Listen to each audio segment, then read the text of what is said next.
guys, so wow, she sounds sick. I haven't filmed a video in so long, and so I wanted to, I've already uploaded a video. I have filmed videos ages ago and I'm uploading them now, but I wanted to film some content to say, hey, what's good? I'm loving that the new trend on YouTube, I'm gonna do my makeup while we chat, by the way. The trend on YouTube right now is honesty, which is fucking hilarious, honestly. Like, the fact that everyone right now is like, I'm going to tell the truth. I'm gonna be real. I'm gonna tell you about my life. I'm like, that's what YouTube always was, and now it's like a trend. But I love trends, so I'm gonna do that. And I've asked you guys on Twitter and Instagram. Instagram, by the way, I put so much coconut oil on my face after VidCon.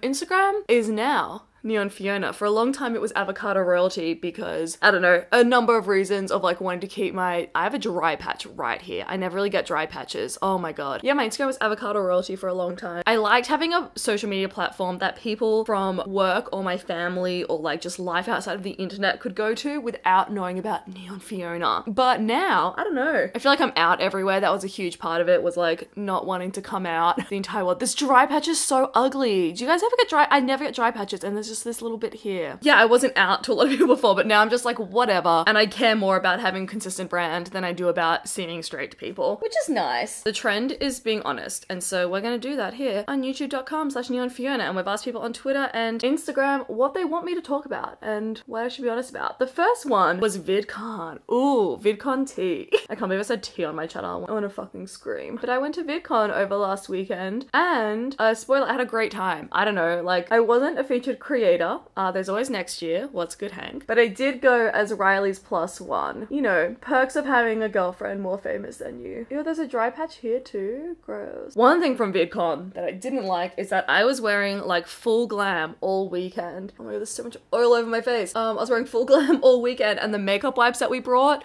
were not, they were from Kmart, which I saw so many gosh dang beauty gurus talking about the Kmart makeup wipes, and I was like, these are gonna be so good and they're gonna change my life and they're so cheap, and I was so excited for them, and they're trash. They did not take off any of my makeup, and I'd have to every single night soak my face in moisturizer to use the makeup wipe like 4 times, and it still wouldn't get it all off. So I was destroying my skin by wearing full face like multiple times in a row, and then also destroying it by taking off makeup with such bad makeup remover. It was just not a good time. My skin is not happy. I'm mad because I'm watching all the comments come in on Instagram, and AJ, who is someone who I met over the weekend, said like, your eyes are stunning, girl. And I'm like, well, I can't delete that post now because you called me pretty. She didn't call me pretty, so my eyes are stunning. But she also asked what my opinion on VidCon was. Anyway, what are we talking about? VidCon was great. I haven't actually had the VidCon featured creator experience. I've been behind the scenes at every damn event I've been to just because I've locked my way into that sort of thing, and all my friends are #featured creators. So I'm used to the parties and all of that. I was saying it was strange how the parties at the LA and London events, so Summer in the City in London and VidCon LA, I found the parties were way bigger. But also I really enjoyed the parties that I went to here. I met a lot of really great people, some of which I'm gonna link some of their channels below. I met Damien and his friend Abby. I met AJ. I'm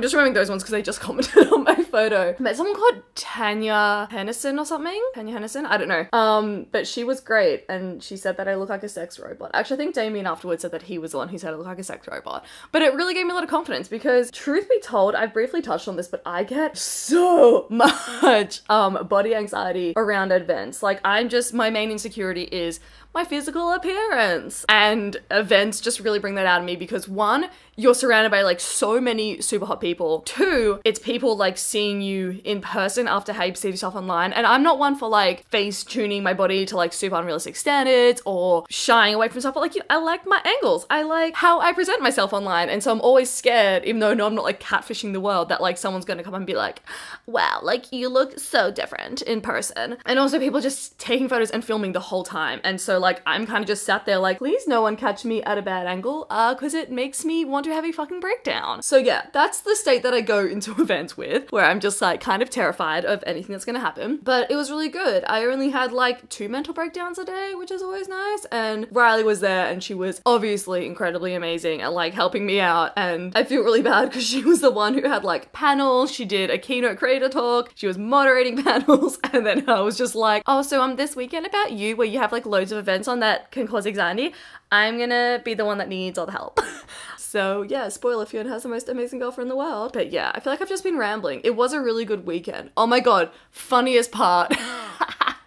This guy, so there was this dude who was hitting on me, who I saw him for the rest, this was on the Friday night, I think, the first party of the weekend, after we met a bunch of animals. That was the first night, and then the second night there was this like YouTube hosted party, and there was this dude who was hitting on me, and I'm not gonna say what he does because that's gonna give it away who it is, and I'm not here to like ruin someone's life, you know? But there was a guy who is of some sort of like show, I guess, and he was hitting on me, and I had zero interest in this person or this show, but I liked that he was hitting on me for the novelty of it. It's the same as like one of the vidcon parties. And I was like, I have so little interest in, but just being able to be like, it's just like a cool thing, like not even a cool thing to say. It's just a funny, weird thing that you can say. I like having those strange little like, I did that. It's really good for like 2 truth, 1 lie games and stuff like that. I don't know. I like doing dumb things purely for the novelty of it. So this guy from this show was talking to me and hitting on me, and I was like, this is not my scene. He was saying that he does challenge videos where they're like try and get a girl's phone numbers, which, you know, surprisingly doesn't give away who it was because there's so many of those channels out there. So as we can tell, probably not my kind of content, but it was just like the novelty of it. Then he asked me if his friend's shirt looked gay, which I was like, that's a bit of a weird question because it's a t-shirt. A t-shirt doesn't have a sexuality, it's a t-shirt. And then after a while, I was just like, oh, it looks straight, because I could tell you want me to say it looks gay. And then I was like, well, what about my outfit? Do I look gay or straight? And he's like, well, you're straight. And I was like, no. And then he's like, you're definitely straight. And I was like, nah, honey. And he kept going with it. And he's like, oh, but you mentioned that you had an ex-boyfriend. I was like, uh-huh. And his friend, who is from somewhere in Europe, was like, oh, she's a bi, like meaning bisexual. And I was like, he knows. And then, yeah, he didn't get it for a while. And then I was like, yep, I'm bisexual. So like girls and guys.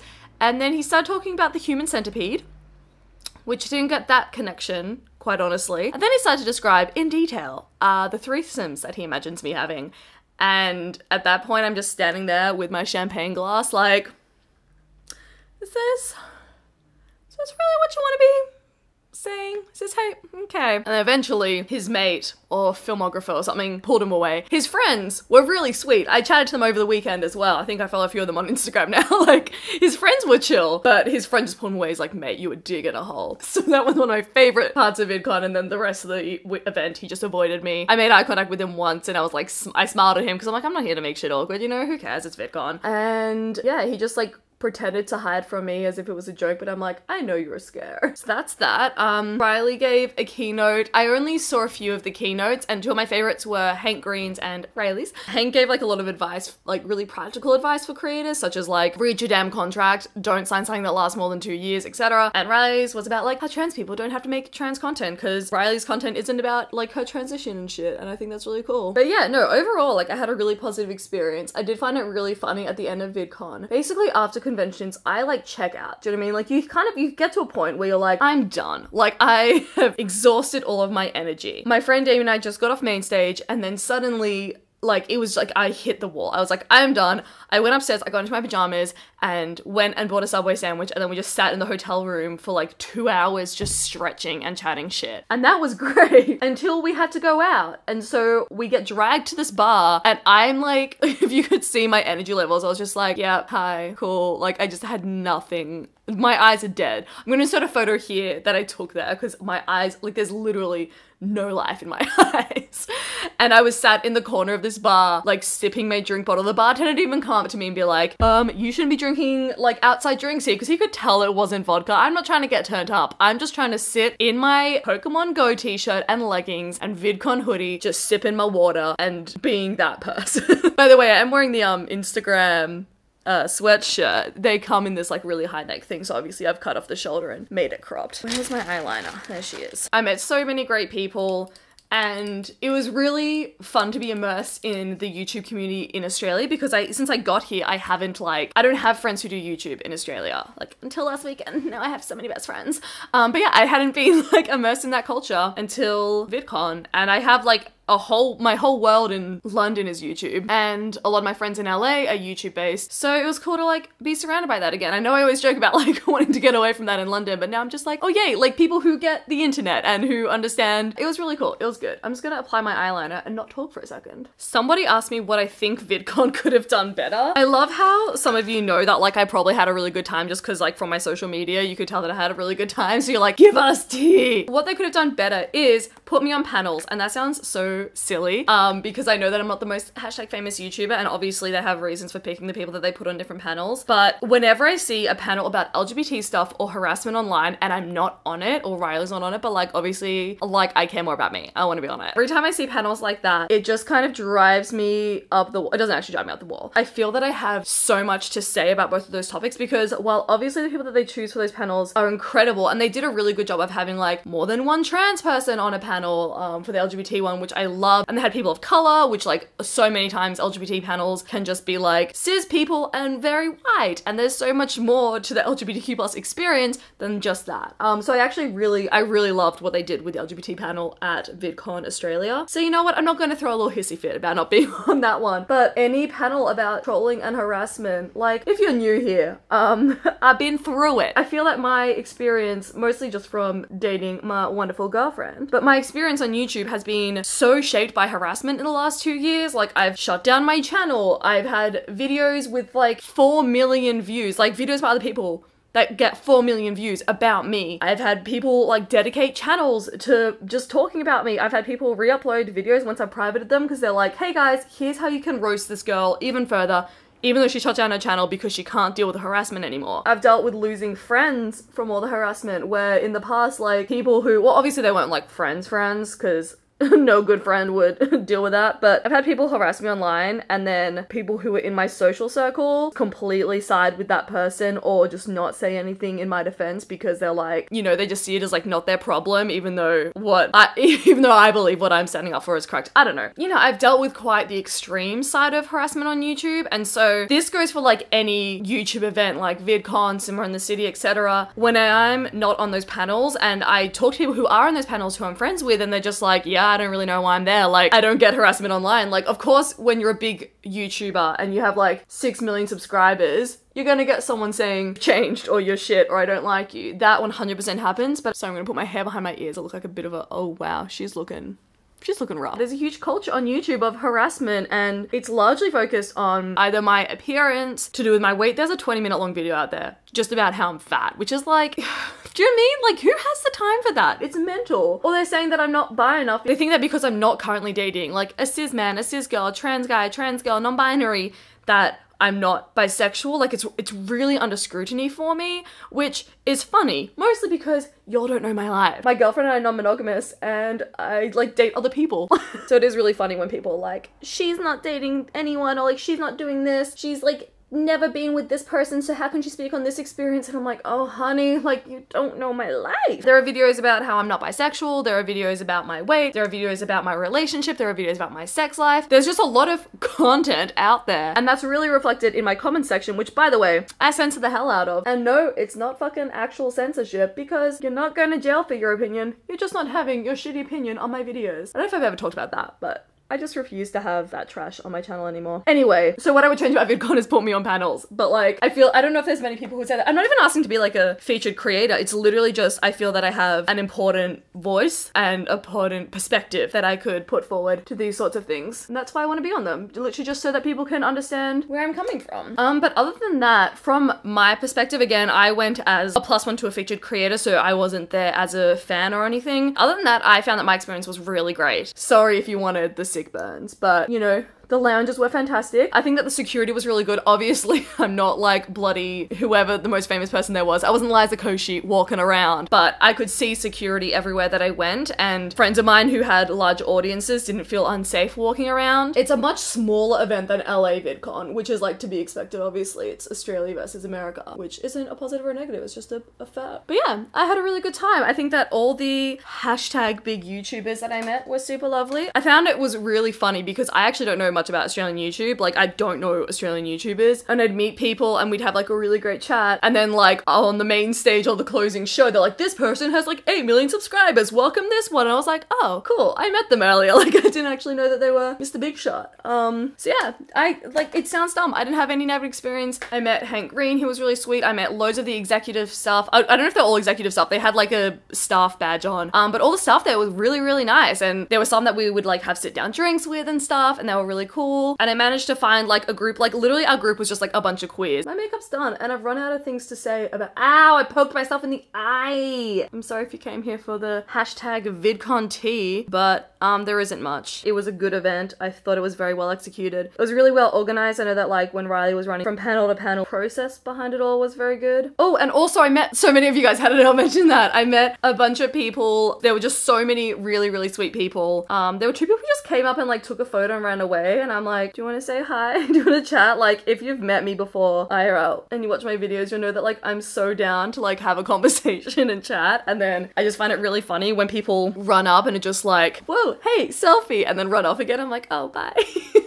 Nice meeting you.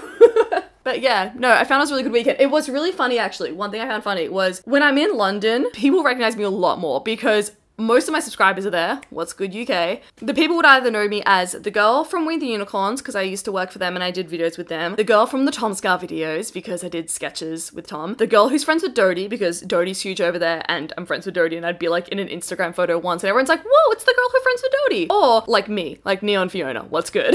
So it was really funny only having people recognize, one person recognized me as the girl from Tom Scar's video, or maybe 2. But like other than that, no one knew. People knew who I was, but only as neonfiona. So it was a funny experience. It was also funny going on stage at the end of the vidcon. It was also funny going on the end stage at the end. Not because it was Dodie's show, because I'm used to Dodie closing the event and going on stage during one of her songs, and I'm like only there because I'm friends with her. And then this one I was just on the stage because I was there, and I was like with a bunch of like Insta famous teen boys who were like doing like these poses, and like I don't know how teen boys pose. I've lost my eyeshadow blending brush and I've got mascara all over my gosh dang eye. Oh, there she is. God, I feel like this is just a video about vidcon, but that's what it is now. Someone said the Australian refugee situation, Nauru Manus. I don't want to talk about that in this video. That's obviously it's shit. Do you know what I mean? Like, I don't want to make you can't I feel like I can't just talk about vidcon for like 70 years and then be like, oh, by the way, serious refugee crisis. Basically, bring everyone from those torture islands to Australia and let them live as normal fucking people and stop torturing them. I don't know. Sorry, call me like a radical leftist. Is it libtard? Is that the word? I don't really know what I am. I feel like people just label me as things and I'm like, I know what my beliefs are and you can chuck whatever label you want on. Yeah, maybe we stop having a fucking torture island. That's my hot take. My hot take is treat people like people and don't treat people differently from the color of their skin. And maybe if someone is a refugee seeking refuge from a war-torn country, we let them live here. I know, I'm a radical. One of those real radical feminist liberals. Anyway, that is everything. My makeup's just about done, so I'm going to finish this video and film a few more before I go on a date tonight. Cool, is my face decent? I don't know, we'll see. Maybe I think I might be a bit blown out. Also, great news, can't remember if I mentioned this. Where's the little, there they are. Can't remember if I mentioned this yet or not, but I'm allowed to run soon, which is really exciting. I wasn't allowed to run for like 3 months because I fucked up my knee, but I'm allowed to run now. Cool, that's the end of this video. Thank you for hanging out with me while I do my makeup. If you've been to vidcon, especially if you're at vidcon as a fan or a creator who wasn't a featured creator, let me know like your experience at vidcon Australia, because I can only speak from like up in my gosh dang ivory tower. But yeah, my take was that I really enjoyed it and I should be on panels next year. I just have so many important things to say and I like public speaking. We're rambling now. We've filmed for like half an hour. I'm gonna go. Give this video a like if you enjoyed it. Subscribe if you're new. If you just came for the vidcon tea. I'm sorry that this is boring. And I'm gonna see you guys soon. I'm trying to upload a lot in September. The plan was to have content up every single day in September, but life has been happening. But there's gonna be more content for you, I promise. Okay, finish the video. Bye!